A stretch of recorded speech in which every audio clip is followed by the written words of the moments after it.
প্রিয় শিক্ষার্থীবৃন্দ, আশা করি তোমরা সবাই ভালো আছো এবং সবাই নিজ নিজ বাড়িতে আসো এবং নিরাপদেই আসো। যেহেতু তোমাদের কলেজ বন্ধ, তাই কলেজে এসে ক্লাস করার সুযোগ নেই। সেই জন্য সরকারি হরঙ্গা কলেজের পক্ষ থেকে তোমাদের জন্য অনলাইনের মাধ্যমে ক্লাসের ব্যবস্থা করা হয়েছে। এই উদ্যোগটি গ্রহণ করার জন্য সরকারি হরঙ্গা কলেজের কর্তৃপক্ষের প্রতি আমরা কৃতজ্ঞতা প্রকাশ করছি। ক্লাস না হওয়ার যে ক্ষতি, তা কিছুটা হলেও এই অনলাইন ক্লাসের মাধ্যমে তা পুষিয়ে নেওয়া সম্ভব হবে। আশা করি যতদিন পর্যন্ত তোমাদের কলেজ বন্ধ থাকবে ততদিন পর্যন্ত তোমরা আমাদের সাথে এই অনলাইন ক্লাসের মাধ্যমে যুক্ত থাকবে। তো সবাইকে আমন্ত্রণ জানাচ্ছি আজকের এই অনলাইন ক্লাসে।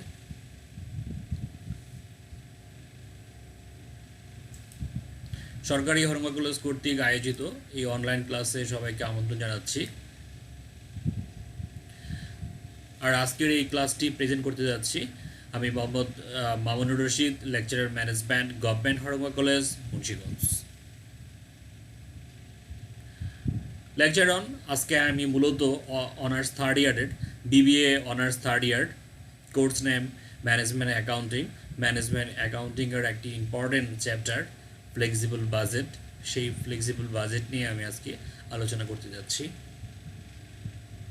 Learning outcome, after ending my session or my lecture, student will be knowing about different types of cost, especially আমাদের এই ফ্লেক্সিবল বাজেটের মধ্যে আমাদের যেই কস্টগুলো সবচেয়ে বেশি আলোচিত হবে, যে এক নম্বর হচ্ছে ভেরিয়েবল কস্ট, আরেকটি হচ্ছে ফিক্সড কস্ট, আরেকটি হচ্ছে সেমি ভেরিয়েবল কস্ট। এই সকল কস্ট নিয়ে আমরা একটু আলোচনা করব।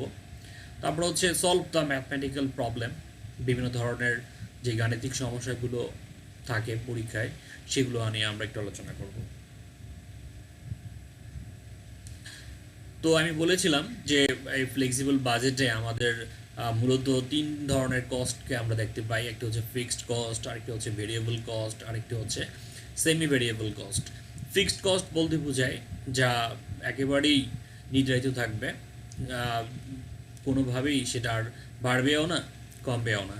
আমরা উদাহরণ হিসেবে ধরতে পারি, যদি একটি কারখানা ভাড়া নেওয়া হয় তাহলে কারখানার ভাড়া যদি মাসিক 10,000 টাকা ধরা হয়ে থাকে, তাহলে এটা হচ্ছে ওই ব্যবসায় প্রতিষ্ঠানের জন্য ফিক্সড কস্ট।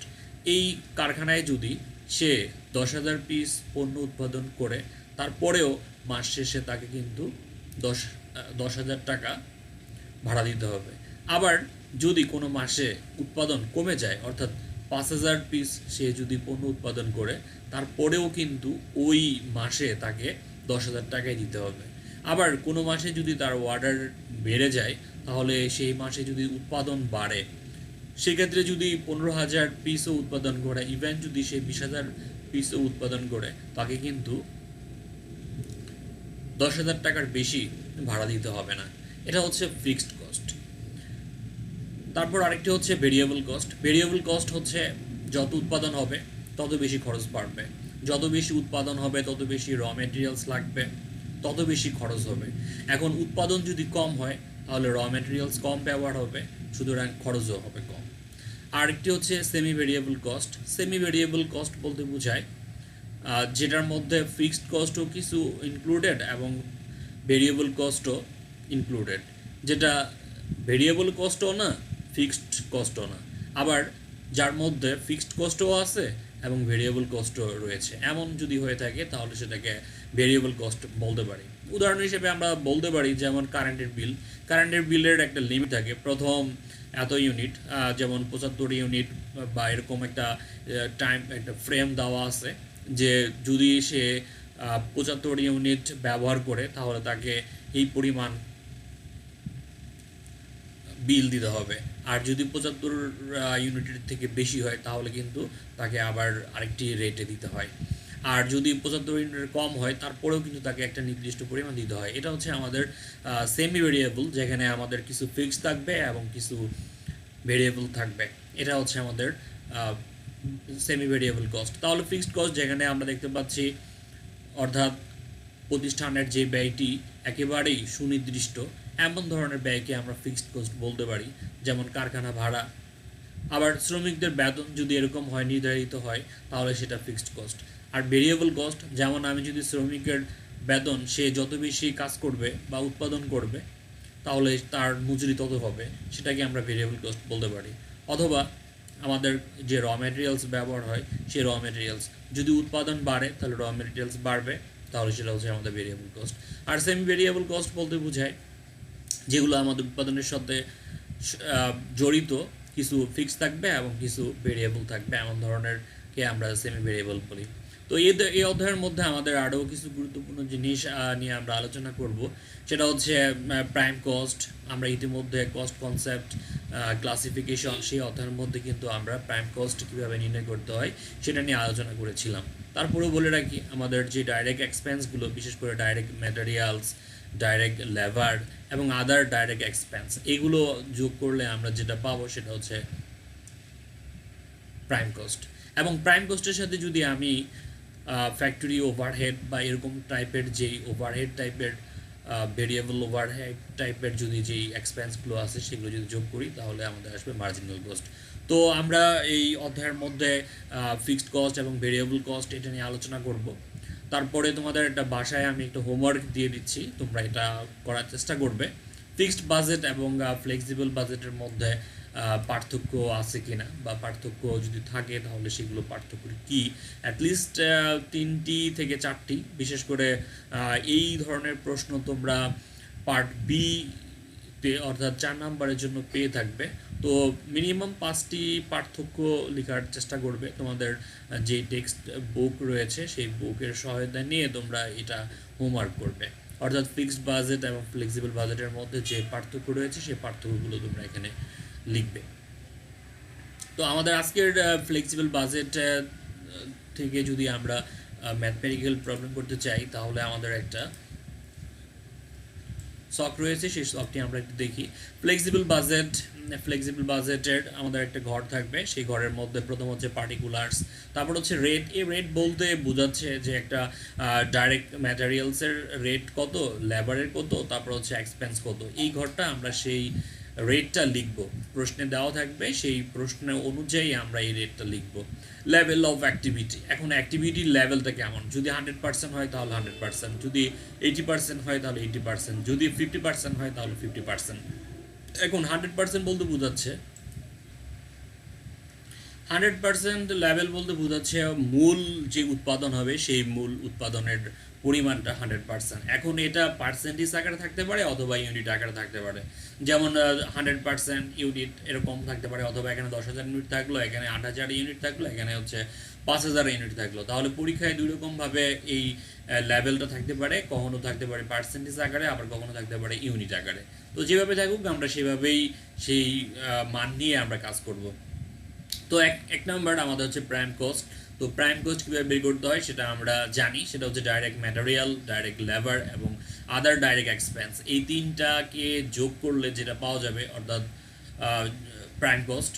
প্রাইম কস্ট আমরা জানি, আমরা বলেছিলাম যে কস্ট কনসেপ্ট ক্লাসিফিকেশন যে অধ্যায়টি রয়েছে সেই অধ্যায়ের মধ্যে আমাদের এই অংশটুকু আলোচনা করা হয়ে থাকে, সেটা হচ্ছে প্রাইম কস্ট। তো প্রাইম কস্ট কীভাবে আমরা নির্ণয় করি, খুবই সহজ। এটা হচ্ছে ডাইরেক্ট ম্যাটেরিয়াল, ডাইরেক্ট লেবার এবং ডাইরেক্ট এক্সপেন্স, এই তিনটা এক্সপেন্স যোগ করলে যেটা পাওয়া যাবে সেটা হচ্ছে আমাদের প্রাইম কস্ট।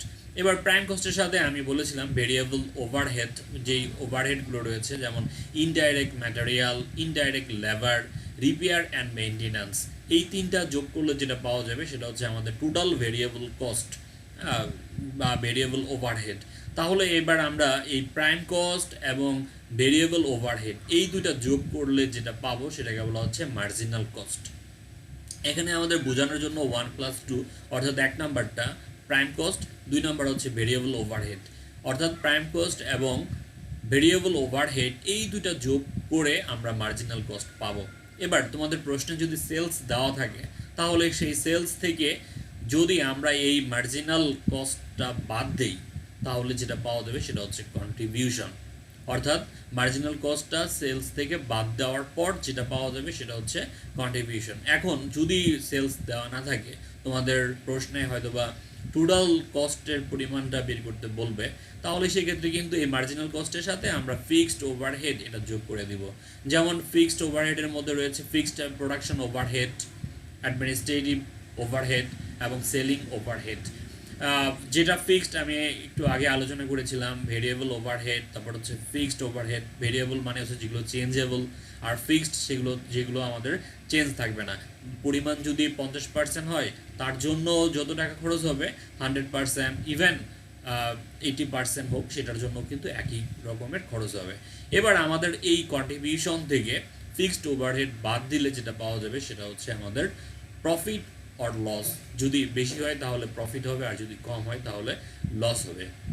তাহলে এই শখটি তোমরা ছবি তুলে রেখে দিবে, অথবা তোমরা এটা খাতায় নোট করে রাখবে। তোমাদের এই ফ্লেক্সিবল বাজেট কিভাবে করতে হয় সেটা করার জন্য এই শখটি কিন্তু তোমাদের ভালোভাবে শিখতে হবে। আর যদি তোমরা এই শখটি ভালোভাবে না শিখো, তাহলে কিন্তু তোমরা এই গাণিতিক যে সমস্যাগুলো থাকবে সেগুলো কিন্তু সমাধান করতে পারবে না। ফ্লেক্সিবল বাজেটের জন্য এরকম একটি ঘর কাটতে হবে। তো লেভেল অফ অ্যাক্টিভিটি দেখবে তোমাদের প্রশ্নে কয়টা লেভেল অফ অ্যাক্টিভিটি দেওয়া আছে। যদি লেভেল অফ অ্যাক্টিভিটি 3টা থাকে তাহলে 3টা ঘর কাটবে, আর যদি লেভেল অফ অ্যাক্টিভিটি 2টা থাকে তাহলে 2টা ঘর কাটবে। আর এই পাশে হচ্ছে আমাদের পার্টিকুলার্সগুলো লেখার জন্য আমরা এই কলামটা ব্যবহার করি। আর রেট এই জায়গায় হচ্ছে আমাদের পরিমাণটা, ডাইরেক্ট লেবারের পরিমাণ কত, ডাইরেক্ট ম্যাটেরিয়ালসের পরিমাণ কত, সেই রেটটা আমরা এখানে লিখে থাকি। এটা হচ্ছে আমাদের একটা শখ ব্যবহার হবে ফ্লেক্সিবল বাজেট তৈরি করার জন্য। তোমরা এই শখটি ভালোভাবে মনে রাখবে। যদি ভুলে যাও, অথবা তোমরা এটা ছবি তুলে রাখতে পারো, অথবা তোমরা এটা খাতায় লিখে রাখতে পারো। তোমাদের বইয়েও তোমরা এটা পাবা, সেখান থেকেও তোমরা এটা শিখে নিতে পারো। এবার আমরা একটা গাণিতিক সমস্যা নিয়ে আলোচনা করব। ফ্লেক্সিবল বাজেট কিভাবে তৈরি করতে হয় সেটা আমরা এবার হাতে কলমে শেখার চেষ্টা করি।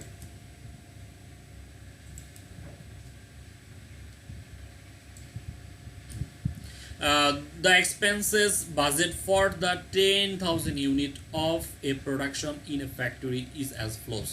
একটা ফ্যাক্টরির 10,000 ইউনিটের একটা বাজেট দেওয়া আছে। সেই বাজেটটা এরকম আইটেম, আর এই পাশে দেওয়া আছে তার টাকা। যেমন র মেটেরিয়ালসের পার ইউনিট কস্ট 100 টাকা। যদি সে 1 ইউনিট ব্যবহার করে তাহলে সে 100 টাকা তার জন্য ব্যয় করতে হবে। লেবার পার ইউনিট হচ্ছে 30 টাকা। ভেরিয়েবল ওভারহেড 30 টাকা। ফিক্সড ওভারহেড 1 লক্ষ টাকা। এটা ফিক্সড ওভারহেড, সেটা হচ্ছে যদি সে 10,000 ইউনিট তৈরি করে তার জন্য তাকে 1 লক্ষ টাকা দিতে হবে। আবার যদি সে 2,000 ইউনিট তৈরি করে তার জন্য কিন্তু তাকে 1 লক্ষ টাকাই পেমেন্ট করতে হবে। ভেরিয়েবল এক্সপেন্স ডাইরেক্ট, আমরা বলেছিলাম এখানে ডাইরেক্ট এক্সপেন্সগুলো আসবে প্রাইম কস্ট নির্ণয় করার জন্য। তা আমরা হচ্ছে ডাইরেক্ট লেবার, ডাইরেক্ট এক্সপেন্স এবং র ম্যাটেরিয়ালস, এগুলো আমাদের প্রাইম কস্টের জন্য লাগবে 10 টাকা। সেলিং এক্সপেন্স 10% ফিক্সড 25 টাকা, অর্থাৎ এখানে আমাদের এই 25 টাকার 25% সেটা হচ্ছে ফিক্সড। আর বাকিটা কি সেটা কিন্তু আমরা জানি না, সেটা আমরা নিয়ে কাজ করবো না। ফিক্সড যেটা সেটা নিয়ে আমরা কাজ করবো। অর্থাৎ এই 25 টাকার উপর 10%2.5 টাকা। 2.5 টাকা করলে আমাদের এই 10,000 ইউনিটের জন্য হবে 2.5 টাকা ইন্টু 10,000, তার মানে হচ্ছে 25,000 টাকা। আবার ডিস্ট্রিবিউশন এক্সপেন্সেস 20% ফিক্সড, এই 15 টাকার উপর 20%। তো 15 টাকার উপর যদি আমি 20% করি তাহলে হবে 3 টাকা, আর 10,000 ইউনিট তাহলে 3 গুণ 10 30,000 টাকা। অ্যাডমিনিস্ট্রেটিভ এক্সপেন্স লিখাই আছে 60,000 টাকা, তার মানে হচ্ছে এটা একটা ফিক্সড। যদি ফিক্সড থাকে সেটা কিন্তু আমাদের যত ইউনিটই হোক না কেন, সেটা যদি 10,000 ইউনিট হয় তার জন্য 60,000 লাগবে, আর যদি 1,000 ইউনিট হয় তার জন্য কিন্তু 60,000 টাকাই ব্যয় হবে। তাহলে এটা ছিল আমাদের প্রশ্ন। এবার requirement, prepare a flexible budget for the production of 8,000 units and 5,000 units. তাহলে আমাদের এই প্রশ্নে কিন্তু 2টা ইউনিটের কথা বলা আছে। লেভেল অফ অ্যাক্টিভিটিতে আমরা বলেছিলাম লেভেল অফ অ্যাক্টিভিটিতে কখনো পার্সেন্টেজ আকারে থাকতে পারে, আবার কখনো ইউনিটস আকারে থাকতে পারে। যদি পার্সেন্টেজ আকারে থাকে তাহলে আমরা শতকরার আকারে সেটা বের করে নেব, আর যদি আমাদের ইউনিট আকারে থাকে তাহলে সেটা তো প্রশ্নে দেওয়াই আছে, আমরা সেটা নিয়ে কাজ করব। তাহলে এটা হচ্ছিল আমাদের প্রশ্ন। তো 10,000 ইউনিটের জন্য একটা ফ্লেক্সিবল বাজেটের তৈরি একটা দেওয়া আছে। এখন আমরা তৈরি করব হচ্ছে 8,000 ইউনিট এবং 5,000 ইউনিট। তাহলে কিভাবে তৈরি করতে হয় সেটা কিন্তু আমরা আগে দেখেছিলাম, আর তারপরে একটু আবার দেখে নেই সফটটা কিভাবে। সেটা হচ্ছে পার্টিকুলার ফ্লেক্সিবল থাকবে, তার ফ্লেক্সিবল বাজেট উপরে আমরা লিখব। এরপর হচ্ছে পার্টিকুলারস রেট, এরপর হচ্ছে লেভেল অফ অ্যাক্টিভিটি 50% অথবা 80%। প্রশ্নের রিকোয়ারমেন্ট অনুযায়ী, যেহেতু আমাদের এই প্রশ্নে ছিল পার্সেন্টেজ না ইউনিট, অর্থাৎ 5,000 ইউনিট, আরেকটা হচ্ছে 8,000 ইউনিট, আর 100% যেটা ছিল সেটা হচ্ছে 10,000 ইউনিট। তো প্রথম আমরা প্রাইম কস্ট নির্ণয় করব। প্রাইম কস্ট নির্ণয় করতে আমাদের ডাইরেক্ট ম্যাটেরিয়াল এবং ডাইরেক্ট লেবার এবং ডাইরেক্ট এক্সপেন্স। তো প্রশ্নে যদি এই উপাদানগুলো থাকে, যদি এই ডাইরেক্ট ম্যাটেরিয়াল, ডাইরেক্ট লেবার এই ধরনের কস্টগুলো থাকে, তাহলে সেগুলো আমরা লিখবো, লিখে সেই মানগুলো আমরা লিখবো, লিখে তারপর এটা যোগ করব। এরপর ভেরিয়েবল ওভারহেড, ওই জায়গায় আমাদের ভেরিয়েবল ওভারহেড ছিল, যেগুলো ছিল সেটা আমরা এখানে লিখবো। লিখার পর আমাদের এই প্রাইম কস্ট আর হচ্ছে ভেরিয়েবল কস্ট, এই দুটো যোগ করে আমরা মার্জিনাল কস্ট নির্ণয় করব। তারপর হচ্ছে ফিক্সড ওভারহেড যোগ করে আমাদের টোটাল কস্টটা নির্ণয় করব, যেটা আমাদের ফ্লেক্সিবল বাজেট তৈরি করার জন্য লাগবে। তো আমরা একটু দেখি কিভাবে এই প্রবলেমটা সলিউশন করতে হয়। ফ্লেক্সিবল বাজেট পার্টিকুলার্স, আমি বলেছিলাম যে এই সফটটি তোমাদের মনে রাখতে হবে এই অঙ্কটি সমাধান করার জন্য। পার ইউনিট আরেকটা ঘর থাকবে, কলাম থাকবে। এরপর হচ্ছে level of activity. Level of অ্যাক্টিভিটির মধ্যে আমি বলেছিলাম যে আমাদের যে ইউনিট থাকবে অথবা পার্সেন্টেজ আকারে থাকবে সেটা আমরা লিখব। তো প্রশ্নে দেওয়া ছিল 10,000 ইউনিট, সেই জন্য আমরা 10,000 ইউনিটটা আগে লিখলাম। এবার হচ্ছে 5,000 ইউনিট, তারপর হচ্ছে 8,000 ইউনিট। এই 5,000 এবং 8,000 ইউনিট, এই দুইটা হচ্ছে আমাদের ফ্লেক্সিবল বাজেট তৈরি করতে বলেছে। তবে 10,000 ইউনিটের যেই ঘরটা আমরা করেছি এটা হচ্ছে আমাদের বোঝার জন্য, সুবিধার জন্য। তোমরা চাইলে এটা রাখতেও পারো, নাও রাখতে পারো, তবে রাখলে সুবিধা। প্রাইম কস্ট, প্রাইম কস্টের মধ্যে ডাইরেক্ট ম্যাটেরিয়ালস, আমি আগেই দেখেছিলাম যে ডাইরেক্ট ম্যাটেরিয়ালস পার ইউনিট হচ্ছে 100 টাকা। তাহলে এই ডাইরেক্ট ম্যাটেরিয়ালস আমরা এখানে লিখব, লিখে এই ঘরে পার ইউনিট 100 টাকা লিখব। এবার এই 100 টাকা পার ইউনিট যদি 1 ইউনিট তৈরি করি তাহলে আমার ব্যয় হবে 100 টাকা। তাহলে 10,000 ইউনিট করলে কত হবে? খুব সহজ, 10,000 গুণ 100 অর্থাৎ 10 লাখ। যদি এটা 5,000 ইউনিট করি তাহলে 5,000 ইন্টু 100 5 লাখ। যদি এটা 8,000 ইউনিট করি তাহলে 8,000 ইন্টু 100 8 লাখ। খুব সহজ। এবার হচ্ছে ডাইরেক্ট লেবার, আমরা একটু দেখি ডাইরেক্ট লেবারে কত টাকা ছিল। ডাইরেক্ট লেবারে আমাদের যে লেবারটা ছিল সেটা হচ্ছে 30 টাকা, তাহলে পার ইউনিট 30 টাকা। যদি সে 10,000 ইউনিট করে তাহলে 30 গুণ 10,000 3 লাখ। যদি সে 5,000 ইউনিট করে তাহলে 5,000 গুণ 30 1,50,000। যদি সে 8,000 ইউনিট করে তাহলে 8,000 গুণ 30 2,40,000। তোমরা ক্যালকুলেটর ব্যবহার করে করতে পারো, আর যেহেতু এই খুব সহজ অঙ্ক, এগুলো তোমরা মুখে মুখেও করতে পারো।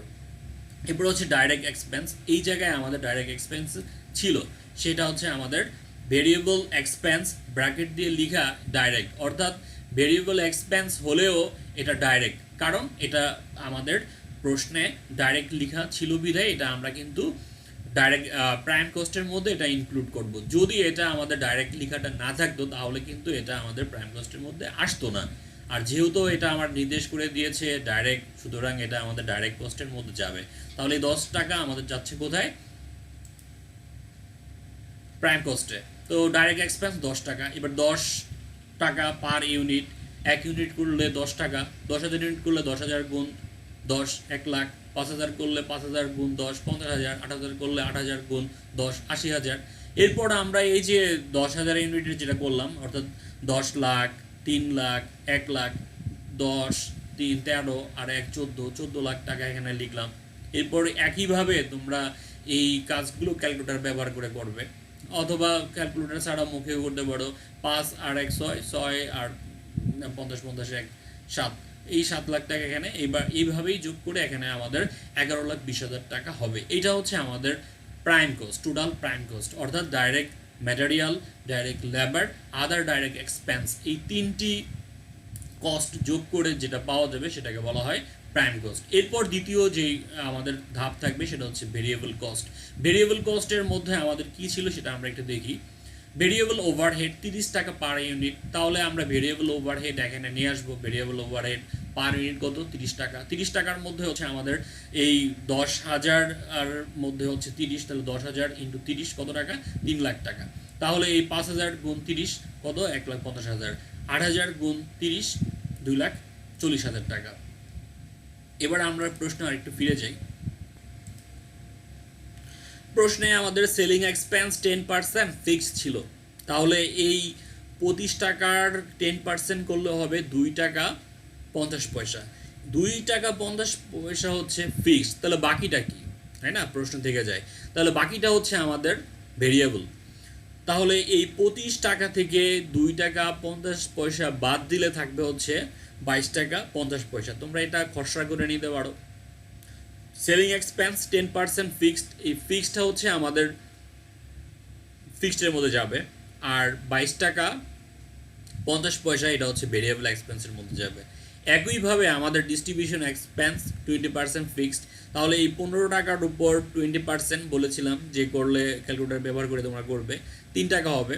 3 টাকা হচ্ছে আমাদের ফিক্সড, তাহলে 15 থেকে 3 টাকা বাদ দিলে বাকি 12 টাকা কি, এই বাকি 12 টাকা হচ্ছে আমাদের ভেরিয়েবল কস্ট। তাহলে আমরা একটু এবার এই মানগুলো নিয়ে কাজ করব। তোমরা চাইলে এটা খরচা করে কিন্তু করবে। সেলিং এক্সপেন্স 19%, তার মানে হচ্ছে 10% চলে গেল আমাদের ফিক্সড কস্টের মধ্যে, বাকি থাকলো হচ্ছে আমাদের 19%। কত টাকা? 22 টাকা 50 পয়সা। তাহলে 1 ইউনিট তৈরি করতে সেলিং এক্সপেন্স ভেরিয়েবলের মধ্যে আমাদের খরচ হচ্ছে 22 টাকা 50 পয়সা। তাহলে 10,000 ইউনিট কত? তাহলে 10,000 ইন্টু 22 টাকা 50 পয়সা, 2,25,000। এবার এই 22 টাকা 50 পয়সাকে আবার গুণ করব 5,000 ইউনিট দিয়ে, তাহলে হবে 1,12,500। আবার এই 22 টাকা 50 পয়সাকে গুণ করব 8,000 ইউনিট দিয়ে, হবে 1,80,000 টাকা। এটা তুমি ক্যালকুলেটর ব্যবহার করে করবে, এটা খুবই সহজ। ডিস্ট্রিবিউশন এক্সপেন্স 80%, তার মানে হচ্ছে আমরা এই যে যেটা বলেছিলাম এখানে ডিস্ট্রিবিউশন এক্সপেন্স 20% ফিক্সড, 15 টাকার 20% ফিক্সড, তাহলে এই 15 টাকার বাকি 80% হচ্ছে আমাদের ভেরিয়েবল কস্ট। তাহলে এই 15 টাকার 80% করলে 12 টাকা হবে, 1 ইউনিট 12 টাকা, তাহলে 10,000 ইউনিট কত? 1,20,000। 5,000 ইউনিট কত? 60,000। আর 8,000 ইউনিট হবে 8 × 96 96,000 টাকা। এবার আমরা এই তিনটা যোগ করব, যোগ করলে যেটা পাবো সেটা হচ্ছে total variable cost. Total variable cost তোমরা ক্যালকুলেটর ব্যবহার করে এই তিনটা মান যোগ করবে, যোগ করে যেটা পাওয়া যাবে সেটা হচ্ছে ভেরিয়েবল কস্ট। এবার আমাদের 1 নাম্বার যেটা ছিল টোটাল প্রাইম কস্ট, 2 নাম্বার হচ্ছে টোটাল ভেরিয়েবল কস্ট। এবার 1 আর 2 এই দুইটা যদি আমরা যোগ করি যেটা পাওয়া যাবে সেটা হচ্ছে মার্জিনাল কস্ট। তার মানে হচ্ছে 14 লাখ আর এই জায়গায় হচ্ছে 6 লাখ, 14 আর 6 20, 6,45,000, 20,45,000 হবে। এখানে হচ্ছে আমাদের 7 লাখ, এখানে হচ্ছে 3,22,500, তার মানে 10,22,500। এখানে হচ্ছে 11,20,000 আর এই জায়গায় হচ্ছে 5,16,000, যোগ করলে হবে 16,36,000 টাকা। তার মানে হচ্ছে আমরা যেটা এখন পেলাম সেটা হচ্ছে মার্জিনাল কস্ট। আর মার্জিনাল কস্ট কিভাবে? 1 আর 2, 1 মানে হচ্ছে প্রাইম কস্ট, 2 মানে হচ্ছে ভেরিয়েবল কস্ট, এই দুইটা যোগ করলে আমরা পাবো মার্জিনাল কস্ট। তাহলে আমরা এই পর্যন্ত শিখলাম। এবার দ্বিতীয় যে কাজ, তৃতীয় নাম্বারে, সেটা হচ্ছে ফিক্সড কস্ট। এই প্রশ্নের মধ্যে আমাদের ফিক্সড ওভারহেড ছিল 1,00,000 টাকা। এবার ইউনিট নিয়ে আমাদের আর কোনো কাজ নেই, কারণ এটা 1 ইউনিট তৈরি করলেও আমার 1,00,000 টাকা খরচ হবে। আবার এটা যদি আমাদের 10,000 ইউনিটও তৈরি করি তাও 1,00,000 টাকা খরচ হবে। ইভেন এটা যদি আমি 5,000 ইউনিটও তৈরি করি তার ক্ষেত্রেও কিন্তু এটা 1,00,000 টাকা খরচ হবে। তাহলে ফিক্সড ফ্যাক্টরি ওভারহেড যে 1,00,000 টাকা, 10,000 ইউনিটের জন্য 1,00,000 টাকা, 5,000 ইউনিটের জন্য 1,00,000 টাকা এবং 8,000 ইউনিটের জন্য 1,00,000 টাকা। যেহেতু এটা সব জায়গায় ফিক্সড সেই জন্য এটা ফিক্সড। এরপর হচ্ছে আমাদের ডিস্ট্রিবিউশন কস্ট, আমরা বলেছিলাম একটু দেখি প্রশ্নে। সেলিং এক্সপেন্স 10%, অর্থাৎ এই 25 টাকার 2.5% করলে 2 টাকা 50 পয়সা হবে। তাহলে 2 টাকা 50 পয়সা গুণ হচ্ছে 10,000 ইউনিট, যেহেতু আমাদের প্রশ্নে দেওয়া আছে 10,000 ইউনিট, এই জন্য আমরা 10,000 ইউনিটকে গুণ করব। তাহলে 2 টাকা 50 পয়সা ইন্টু 10,000 ইউনিট কত হবে? 25,000। তাহলে যদি 5,000 দিয়ে গুণ করি তাহলে কত হবে? তাহলে কিন্তু 25,000। যদি 8,000 দিয়ে গুণ করি তাহলেও কিন্তু 25,000। এখানে কিন্তু আর ইউনিটটা কোনো কাজ করবে না, এখানে কাজ করবে প্রথমটা, অর্থাৎ 10,000 ইউনিটের জন্য এটা আমাদের 25,000 টাকা ব্যবহার হয়েছে, সেটা 5,000-এর জন্য ব্যবহার হবে 25,000, ইভেন এটা 8,000-এর জন্য ব্যয় হবে 25,000 টাকা। ঠিক একইভাবে আমাদের ওই যে ডিস্ট্রিবিউশন এক্সপেন্স ছিল 20%, 3 টাকা, 3 টাকা গুণ 10, এই জন্য 10,000। এই ঘরটা করার মেন উদ্দেশ্য হচ্ছে আমাদের এইটা বোঝার জন্য। এখানে আমাদের 30,000 টাকা হবে, ঠিক একইভাবে 30,000 টাকা 30,000 টাকা হবে। এছাড়া প্রশ্নে আমাদের আরেকটি এক্সপেন্স ছিল, সেটা হচ্ছে অ্যাডমিনিস্ট্রেটিভ এক্সপেন্স। সেটা কত টাকা? 60,000 টাকা। এই জায়গায় কিন্তু আমাদের ইউনিট দেওয়া ছিল 10 টাকা। এখন 10 টাকা গুণ 10,000 ইউনিট করলে 1 লক্ষ টাকা হয়, তাহলে এখানে দেওয়া থাকলো কেন 60,000 টাকা? এটা নিয়ে আমাদের কোনো চিন্তা করার কারণ নাই, আমরা এটা নিয়ে চিন্তাও করবো না। কেন চিন্তা করবো না? কারণ এখানে যেই টাকাটা দেওয়া থাকবে সেই টাকাই হচ্ছে আমাদের ফিক্সড। তুমি যদি আবার এই 20 দিয়ে যদি 10,000 গুণ করো তাহলে হবে 2 লাখ, এখানে দেওয়া আছে 1 লাখ।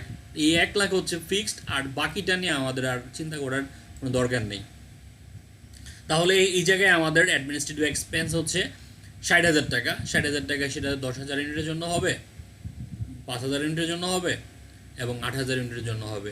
এবার আমরা এই 3-4টি যেই এক্সপেন্স পেলাম ফিক্সড এক্সপেন্স, সেটা যোগ করব। যোগ করলে যেটা পাওয়া যাবে total fixed cost. Total fixed cost 2,15,000 টাকা। সেটা 10,000 ইউনিটের জন্য হবে এবং 5,000 ইউনিটের জন্য হবে এবং 8,000 ইউনিটের জন্য হবে। তাহলে তোমরা একটু খেয়াল করবে, ভেরিয়েবল কস্টের মধ্যে কিন্তু এগুলো চেঞ্জ ছিল, বাট ফিক্সড কস্টের মধ্যে এগুলো চেঞ্জ থাকবে না। তিনোটাই কিন্তু একই রকম হবে। যদি একই রকম না হয় তাহলে বুঝতে হবে তোমার অঙ্কে ভুল হয়েছে। এরপর আমরা টোটাল কস্ট নির্ণয় করব কিভাবে? 3 + 4। 3 মানে হচ্ছে মার্জিনাল কস্ট, আর এখন যে ফিক্সড কস্টটা আমরা বের করলাম সেটা আমরা যোগ করব। তাহলে মার্জিনাল কস্ট আর ফিক্সড কস্ট যোগ করলে পাওয়া যাবে টোটাল কস্ট। মার্জিনাল কস্ট ছিল আমাদের 20,45,000 টাকা, তার সাথে আমি 2,15,000 টাকা যোগ করলে হবে 22,60,000 টাকা। 10,22,500 তার সাথে 2,15,000 টাকা যোগ করলে হবে 12,37,500। 16,36,000 টাকা তার সাথে যদি আমি 2,15,000 টাকা যোগ করি তাহলে হবে 18,51,000। এটা হচ্ছে আমাদের ফ্লেক্সিবল বাজেট। ফ্লেক্সিবল বাজেটের 5,000 ইউনিটের জন্য 12,37,500, 8,000 ইউনিটের জন্য আমাদের 18,31,000 টাকা ব্যয় হবে। তো শিক্ষার্থী বন্ধুরা, এটা আমাদের আজকের আলোচনার মূল বিষয় ছিল ফ্লেক্সিবল বাজেট। তো তোমাদের জন্য একই রকম একটি অঙ্ক বাসায় হোমওয়ার্ক হিসেবে থাকবে, তোমরা এটা করবে।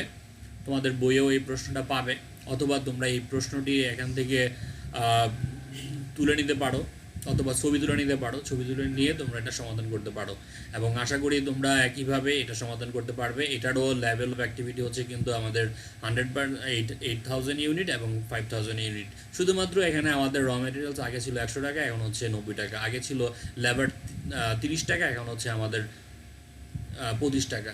তো এই সংখ্যাগুলো চেঞ্জ হলেও যে তোমাদের করতে সমস্যা হবে আমি মনে করি না। আশা করি তোমরা সেটা করতে পারবে।